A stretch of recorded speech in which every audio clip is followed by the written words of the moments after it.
आज मैं आप लोगों को अपने इस दर्पण चैनल के माध्यम से भारतवर्ष के न्यायपालिका के सिस्टम के बारे में बताऊंगा।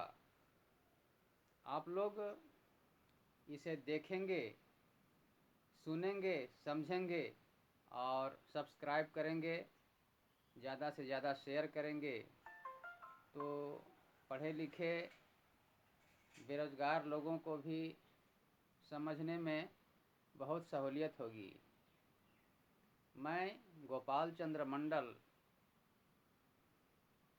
शैक्षणिक योग्यता मेरी पीजी है, यानी हिंदी से मैं एमए किया हूँ, मास्टर डिग्री, और प्रोफेशनल डिग्री मेरी बीएड की है, पत्रकारिता की भी है। 2012 में मैंने 10+2 टीचर के लिए आवेदन दिया था और मेरे साथ 7 लाख रुपये घूस नहीं देने के कारण पक्षपात किया गया, मुझे डिस्क्रिमिनेशन का शिकार बनाया गया। अंततः 2012 जुलाई से झारखंड हाई कोर्ट में केस चलता रहा।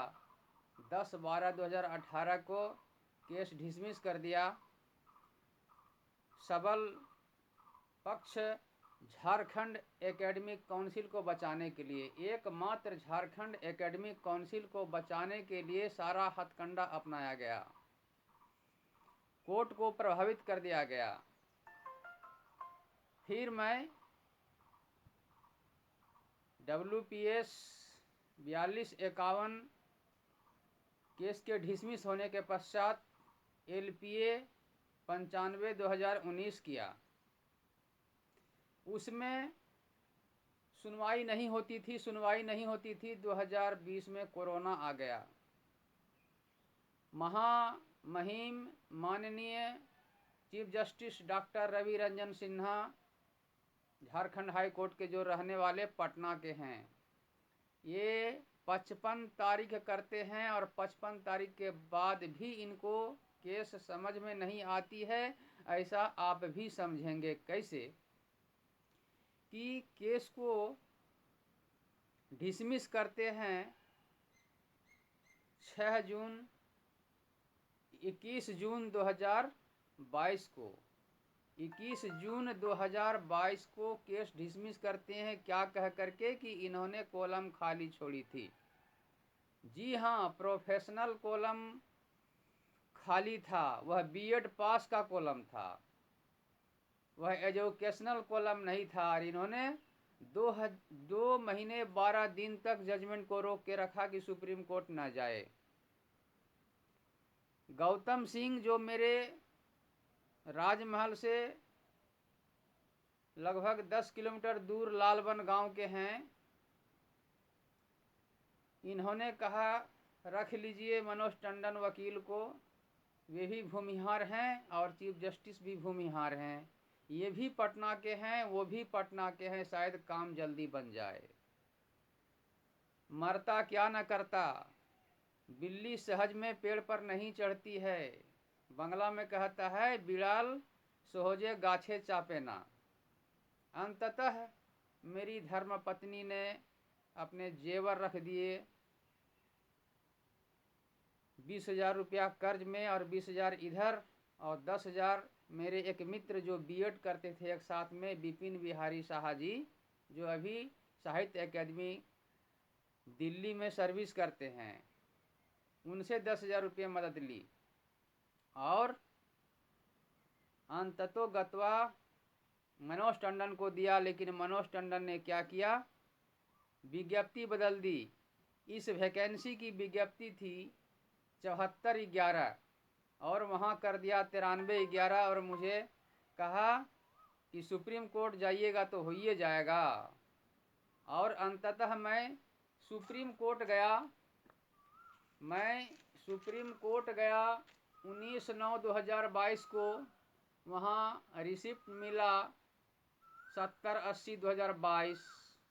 20/9/2022 को मोबाइल पर मैसेज आया ANR नंबर 4357/2022। इसके बाद क्या होता है, 7/12/2022 को item number 27 court number 11 section 14 में इस SLP केस को डिसमिस कर दिया जाता है। यह कह करके डिसमिस किया जाता है कि यह अपॉइंटमेंट इशू है, 2012 का अपॉइंटमेंट इशू है, इसलिए इसको अब हम रीओपन नहीं कर सकते हैं। ऐसा बताती हैं मेरी वकील जयकीर्ति S जडेजा। लेकिन ऑर्डर में चालाक जज माननीय सूर्यकांत और माननीय JK माहेश्वरी जी लिखते हैं कि झारखंड हाई कोर्ट के 21/6/2022 के जजमेंट को हम इंटरफेयर नहीं कर सकते। भाई ऐसा कौन सा कानून है, कौन सी धारा है संविधान में जो आप इंटरफेयर नहीं कर सकते? सारा ग्राउंड है मेरा, लेकिन आप इंटरफेयर नहीं कर सकते। ऐसा करके डिसमिस कर दिया। इसके बाद 3 जनवरी 2023 को मैं और विपिन जी सुप्रीम कोर्ट के लीगल सर्विस में पहुंचा, तो कहा कि 4 तारीख को आइए, और अगर आप अभी प्राइवेट से करते हैं तो 10-15 हज़ार लग जाएगा, क्यों कीजिएगा प्राइवेट से रिव्यू पिटिशन, हमारे को ही दे दीजिए, हमारे पास तो डॉक्यूमेंट्स है ही। हमने कहा अच्छी बात है। फिर 4 तारीख को हमने रिव्यू पिटिशन डाल दिया। रिव्यू पिटिशन डालकर आ गया। 12 जनवरी को उधर से सारे डॉक्यूमेंट्स हमारे डाक द्वारा पार्सल कर देते हैं, और 25 जनवरी को हमें वह पोस्ट मिल जाता है, वह पार्सल मिल जाता है। फिर 10 फरवरी को मैं दिल्ली पहुंचा, वहां से मित्र विपिन जी को लिया और फिर सुप्रीम कोर्ट के लीगल सर्विस में गया। वहां कहा कि भाई कागज भेजा दिए हैं, लौटा दिए हैं। इसके पहले विपिन जी ने वहां पर भेंट किया 2-2 दिन जा करके, तो कहा भूल से चला गया है। जबकि लॉयर्स चैम्बर, ये जो है आपका, ये डॉक्यूमेंट्स देखिए, ये डॉक्यूमेंट्स देखिए, इसमें क्या लिखा हुआ है, न्याय सबके लिए, है ना, न्याय सबके लिए, यहाँ लिखा है न्याय सबके लिए। और ये क्या है, ये देखिए चैम्बर्स हैं, ये लॉयर्स चैम्बर हैं, 108 लॉयर चैम्बर्स 108 से ये लोग भेज देते हैं डॉक्यूमेंट्स के। हम लोग 10 फरवरी को फिर जा करके दे देते हैं सारा डॉक्यूमेंट्स, और इस बार नंबर मिलता है ANR नंबर 454/2023, 10/2/2023 को। 18 फरवरी को हम फ़ोन करते हैं कि केस का क्या हुआ, तो कहा कि 8-10 दिन के बाद फ़ोन कीजिएगा। 28 फरवरी को जब हम फ़ोन करते हैं, 28 फरवरी 2023 को जब हम फ़ोन करते हैं, तो वे लोग कहते हैं कि केस को क्लोज कर दिया गया है, और फिर जो है आपको 8-10 दिन के अंदर में डॉक्यूमेंट्स मिल जाएगा। 3/3/2023 को, 3 मार्च 2023 को फिर वहां से पार्सल किया जाता है, और वह पार्सल 14/3 को मैं जाता हूं पोस्ट ऑफिस लाने के लिए। 13 को राजमहल पोस्ट ऑफिस वाले खबर करते हैं कि आपका पार्सल आया है। मैं पटना में था उस समय में, तो 14 को आया, 14 को फ़ोन किया तो कहा आकर लेके चले जाइए। मैं गया पोस्ट ऑफिस से, फिर लेकर के आया, पार्सल वापस कर दिया था। पुनः 20 मार्च 2023 को मैं और विपिन जी सुप्रीम कोर्ट जाता हूं, तो वहां पर आधार कार्ड लेकर के पर्ची देते हैं, परामर्श रूम में, कक्ष में जाते हैं। एक वकील कहते हैं कि आपका रिव्यू पिटिशन तो लिया ही नहीं गया था, आपका लीगल एड नहीं मिलेगा, इसलिए आपको जो है तो 12/6 का आवेदन डालना पड़ेगा, आपको लीगल एड देने से मना कर दिया है। आप सोचिए, लीगल सर्विस में गरीब आदमी के लिए, विकलांग आदमी के लिए, परित्यक्ता महिला के लिए और विधवा महिला के लिए है। लेकिन ऐसी क्या बात है कि गोपाल चंद्र मंडल को हर तरफ से रोका जा रहा है। जैसे सिंघू बॉर्डर में हमारे माननीय प्रधानमंत्री मोदी जी किसानों को रोकते थे, क्या क्या न करते थे, उसी प्रकार झारखंड हाई कोर्ट से लेकर सुप्रीम कोर्ट तक गोपाल चंद्र मंडल विकलांग, जो कि 142 नंबर वाला कोई नौकरी कर रहा है और 170 नंबर लाकर गोपाल चंद्र मंडल भटक रहा है, खामखा झारखंड हाई कोर्ट के chief justice doctor Ravi Ranjan Sinha ने झारखंड एकेडमिक काउंसिल को बचाने के लिए क्या करते हैं, वह पार्टी बनवा देते हैं। अरे उन पार्टी से हमें क्या मतलब है? आप झारखंड एकेडमिक काउंसिल किनको किनको बहाली किए, इससे मेरा क्या लेना देना है? मेरी दुश्मनी उन लोगों से क्या है? मेरी तो मांग है, मेरी प्रार्थना है कि मेरा हक मुझे मिल जाए। झारखंड एकेडमिक काउंसिल ने गलती की है, वह गलती को स्वीकार कर ले और झारखंड सरकार मेरी बहाली कर दे सब मिल करके, लेकिन ऐसा नहीं किया जाता है। और 20 मार्च 2023 को मैं और विपिन जी मित्र मिल करके 12/6 का पिटीशन डाल देता हूं। कहते हैं कि आपका मोबाइल में मैसेज चला जाएगा, लेकिन अभी तक मोबाइल में मैसेज नहीं आया है। तो भारत के लोगों, बेरोजगार लोगों, पढ़े लिखे शिक्षित लोगों, यह देखिए कि न्यायपालिका कर क्या रही है।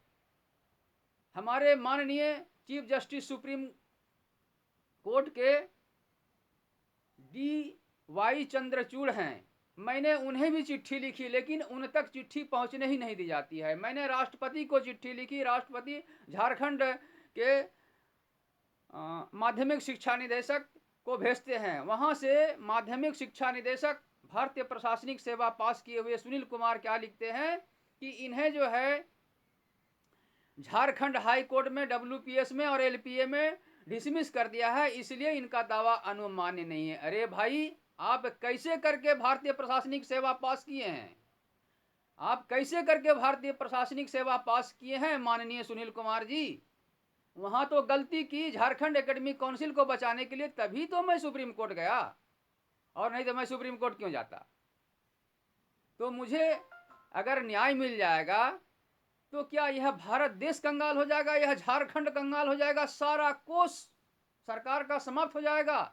क्या शिक्षा की जरूरत नहीं है? क्या शिक्षक की जरूरत नहीं है? मेरे साथ अन्याय क्यों? मेरा MBC का सीट अभी भी खाली है, मुझे मेरा MBC का सीट दे दीजिए। ऐसा क्यों करें? बहुत सारी बात है, लंबा हो रहा है, फिर मैं अलग से फिर बनाऊंगा। और YouTube चैनल पर, दर्पण चैनल पर यह मैसेज मेरा जाता रहेगा, ये न्यायपालिका के सिस्टम के बारे में कि क्या क्या हो रहा है, न्याय नहीं दिया जा रहा है। बताइए। तो आप लोग इसको देखें, इसको सब्सक्राइब करें, अधिक से अधिक शेयर करें। जय हिंद, जय भारत। तो भारत माँ को कहना ही है, लेकिन जतो धर्मस् ततो जयः जो लिखा है सुप्रीम कोर्ट में, उस जगह लिखा जाना चाहिए शायद कि जतो भ्रष्टाचारः ततो जयः, जतो अधर्मः ततो जयः। और नहीं तो इसका मायने क्या रह जाता है?